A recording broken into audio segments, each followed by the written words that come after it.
在一個下午，小女孩伊瑪正在她的房間玩玩具。伊瑪有很多玩具，但她總是把它們亂掉，也不愛惜它們。玩具們都感到非常傷心，因為他們希望伊瑪能好好對待他們。有一天，玩具熊決定不再留在伊瑪身邊。玩具熊想，我不想再被這樣對待了，我要去外面的世界。於是，玩具熊開始了他的冒險。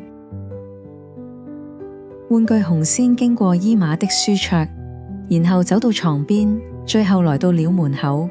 他推開門，走出了家。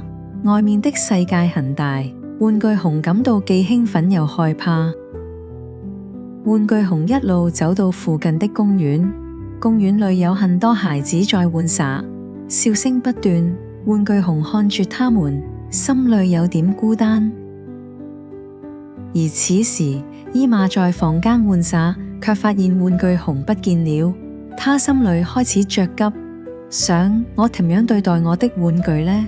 他們都希望我能好好愛惜他們。伊瑪決定去公園找回他的玩具熊。他跑出家門，來到公園，四處尋找玩具熊的身影。他看到許多玩具在草地上玩耍，但沒有他的玩具熊。玩具熊，我錯了，我應該好好對待你。伊瑪大聲呼喊。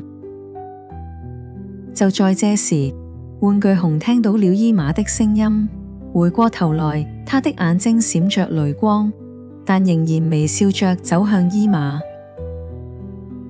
伊瑪，我在這裏。你真的想我嗎？玩具熊問。伊瑪點點頭，眼裏含着淚水。我真的很想念你，我不該不愛惜你，對不起。玩具熊抱住伊瑪，說，我原諒你，我們可以重新開始。從那天起，伊瑪決定好好愛惜她的玩具，經常和他們一起玩，玩具們也變得更加快樂，因為伊瑪終於明白了愛惜的重要性。